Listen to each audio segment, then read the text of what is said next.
Olá, eu sou o Nuno.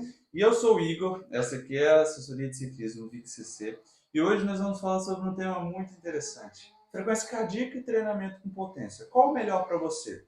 Esse é o nosso canal e a gente acaba discutindo bastante, né, sobre truques, sobre dicas, trazendo pontos interessantes e é sempre útil o seu comentário, deixar a sua opinião, seja se você discorda do que a gente for falar, seja se você concorda com o que a gente for falar. E hoje nós discutiremos as diferenças entre treinar com frequência cardíaca e treinar com potência. E qual é a melhor estratégia para você? Compreendendo um pouco sobre o treinamento de frequência cardíaca, nós vamos começar explicando como funciona o treino sobre frequência cardíaca, né? Quais os benefícios, e depois a gente vai fazer os prós e os contras. Basicamente, assim, para nós entendermos bem rápido o porquê da frequência cardíaca para identificar a intensidade de treino, porque nós estamos falando de usar a frequência cardíaca como fator de intensidade de treino. A gente sabe que existe uma relação, isso fisiológico, entre o quanto esforço você está realizando e o valor da sua frequência cardíaca. Basicamente, é uma relação linear do seguinte sentido: quanto maior a frequência cardíaca, maior o esforço que a pessoa está realizando.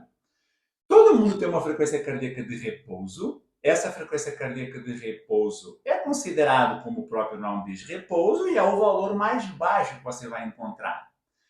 Por outro lado, todo mundo também tem uma frequência cardíaca máxima. Essa frequência cardíaca máxima, ela vai depender principalmente da idade do ciclista, não tanto do treinamento, do nível de condicionamento, e sim da idade.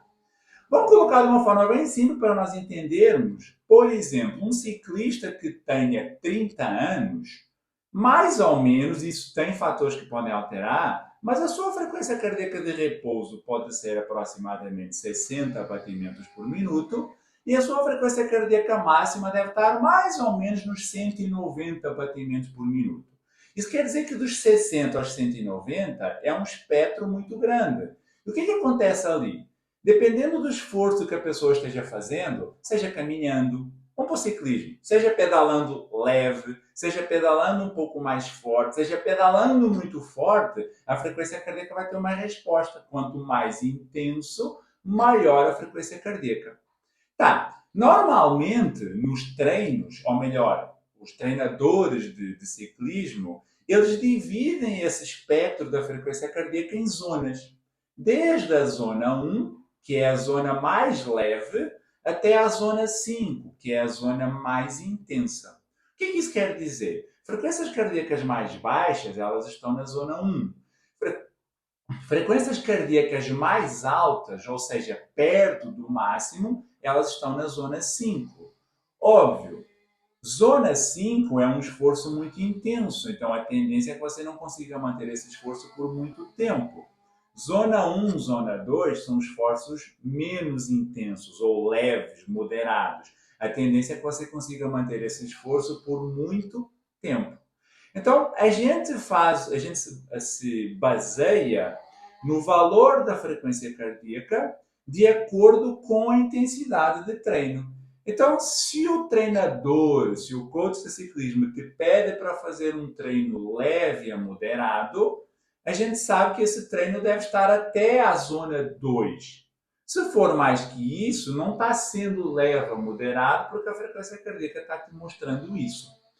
Essas zonas de treino, então, existem várias formas de as calcular, mas basicamente pode ser em percentual da frequência cardíaca máxima, então para cada zona tem um percentual, ou nós na assessoria utilizamos essa forma, utilizamos percentuais do limiar funcional da frequência cardíaca. Esse nome é mais para quem não está tão familiarizado, mas basicamente seria aquela frequência cardíaca que você consegue manter um pedal por muito tempo. Beleza? Nós vamos elencar então os prós e os contras. São 5 prós que a gente pode elencar para a frequência cardíaca. É acessível, é fácil de usar, são dados básicos e fáceis de estabelecer zonas de treinamento, bom para acompanhar esforços longos, e o quinto e último pode ser um indicador se você está com alguma fadiga excessiva, se você tem alguma doença, ou então se você está em overtraining. Quais são os contras? Primeiro, é suscetível, né, ao atraso da frequência cardíaca. Quem nunca, por exemplo, começou a fazer um esforço muito tenso, só que você vai ver a frequência cardíaca está aumentando gradativamente. A mesma coisa funciona para recuperação. Você fez um intervalado muito forte, e aí você está na parte da recuperação, mas a frequência cardíaca está ainda voltando à normalidade. Segundo ponto, pode ser afetado, né, por uma ampla gama de fatores externos: sono, alimentação, se você bebeu cerveja ou não, se você tomou cafeína ou não, então são diversos fatores. Agora vamos falar um pouquinho, compreender um pouquinho sobre o treinamento com potência. Nós vamos mergulhar, né, sobre o treinamento de potência, que mede a quantidade de energia que você está exercendo durante o exercício. Ah, Igor, como que funciona o medidor de potência? O medidor de potência são diversos, tá? Pode ser na coroa, pode ser nos pedais, e a ideia é que possa medir a potência exercida no pedal, a potência que você está produzindo. E a gente determina o limiar de potência, que seria o FTP, para estabelecer suas zonas, né? Tem algum ponto aí? Sim, aí vamos tentar mergulhar também agora no pressuposto fisiológico da potência, já que falamos na frequência cardíaca, não é? Olha que interessante. Aí vocês podem perguntar, poxa, Nuno, mas a frequência cardíaca não está medindo o esforço que o indivíduo está fazendo? Então, para que usar agora a potência também para medir o esforço que o indivíduo está fazendo? Qual a diferença? Como o Igor bem colocou, quando nós falamos de potência, a potência está medindo o esforço muscular. E o que é que nós temos percebido aqui? Quando a gente está pedalando, não só pedalando, mas fazendo esforço de pedala, o que acontece é a gente está usando uma métrica, ou melhor, a gente usa a musculatura para gerar o movimento da bicicleta. E quando nós usamos a frequência cardíaca para mensurar esforço, se a gente perceber, a frequência cardíaca é uma métrica ou é um parâmetro que ela é cardiovascular. Ele não reflete exatamente aquilo que o músculo está fazendo. É uma medida indireta do esforço muscular. Quando nós estamos falando da potência, a potência mede exatamente o esforço muscular. Então, nós estamos falando de uma medida direta do esforço que está sendo realizado. Então, essa diferença é importante para nós definirmos o treino baseado em frequência cardíaca e o treino baseado em potência. A frequência cardíaca, como eu comentei anteriormente, ela está associada ao esforço, sim, mas é uma associação indireta. A potência, ela está associada diretamente ao esforço realizado pelas pernas, diretamente os membros inferiores lá nos pedais. Então, isso é uma medida mais direta. Depois, a construção das zonas de potência, elas acabam por ser muito semelhantes à frequência cardíaca, onde tem várias zonas. Na potência, é muito mais comum, em vez de usar 5 zonas, como se usa na frequência cardíaca, se usar 7 zonas. Ah, por quê? Porque essa diferença de 5 para 7? Simplesmente porque pela frequência cardíaca nós não conseguimos ser tão exatos. Então nós dividimos apenas em 5 zonas e existe muita literatura até dividindo apenas em 3. O Igor vai trazer os prós e os contras sobre o uso agora da potência. E perfeito, tal que o Nuno falou. E, na verdade, resumindo um pouco do que ele falou, nós vamos elencar com base nisso os prós e os contras, né? Primeiro pró é uma saída de potência em tempo, uma saída de energia em tempo real. Como assim? Você consegue ali medir em tempo real. Se você aplicou 100 watts, é 100 watts que vai estar ali marcando no seu GPS, por exemplo. Frequência cardíaca, como eu bem citei, o tempo de oscilação dela é muito maior. Então, você depende muito mais disso. Segundo ponto, você pode visar, né, fixar as zonas de treinamento e as adaptações específicas. Na frequência cardíaca fica um pouco mais vago isso, já nas zonas de potência é muito mais preciso. Você fala, opa, zona 2 você vai ganhar isso, isso e isso, porque é isso que vai estar se trabalhando. Terceiro pró é uma enorme gama de dados, são muitos dados que não são gerados, principalmente lá na assessoria das pessoas que treinam com potência. É muito mais eficaz estruturar um treino para quem treina por potência do que para quem treina por frequência cardíaca. Os dados, a gama de dados que nós temos nos fornece muito mais informações e com isso a gente consegue trazer mais parâmetros de performance e implementar isso nos treinos. Um outro ponto também é mais fácil de acompanhar, né, a progressão do condicionamento físico. Se a gente tem mais dados fornecidos no nosso espectro, a gente consegue ali formatar um treinamento muito mais eficiente. E o treinamento de potência, ele agora é uma opção por meio de aplicativos de rolo smart, né? Aqueles rolos de potência. E muito interessante isso, porque você vai, às vezes você não tem a condição de comprar um rolo de potência, mas você compra um rolo um pouco menor, mas ele tem aquela estimativa, e é muito interessante isso, que acaba otimizando muito o seu tempo de treino. Eu não tenho 2 horas de tempo para treinar. Muitas pessoas na assessoria, inclusive, Uhum. só tem rolo para treinar, só treina no rolo, e o treino acaba sendo eficiente. Só tem 1 hora, só tem 40 minutos para treinar. A gente estrutura um treino com base naquilo. E aí acaba sendo muitas vezes por potência, porque a potência acaba sendo uma métrica muito mais eficiente para a gente estruturar os treinos, né? Claro que vão ter contras, é muito mais caro, né? Se bem que hoje em dia tem muitas opções acessíveis, tá? Você encontra hoje um Garmin Vector, que é um medidor de potência, por na faixa de 2.000. Na época que eu comecei, acho que se existia, custava R$ 8.000 um medidor de potência. A quantidade de dados pode ser esmagadora. A gente elencou como um pró, mas como um contra, essa quantidade de dados pode fazer com que você se perca muito. Porque às vezes vai ter dado ali do seu TSS, do seu IF, do seu CTS, e é muito dado para pouca implementação desses dados, entendeu? Por isso a importância também de ter um treinador para poder customizar isso, enxugar isso, deixar de maneira entregar só a bandeja para você, né, de maneira eficiente. E o terceiro ponto, né, alguns medidores de potência eles requerem calibração quase que diária, né? Aqueles os mais baratos, você precisa ficar sempre calibrando ali. É um contra que dá para relevar, né, muitas das vezes. Tá, você deve estar se perguntando, Igor, Nuno, qual o melhor método para mim? Frequência cardíaca ou potência? Qual a viabilidade disso?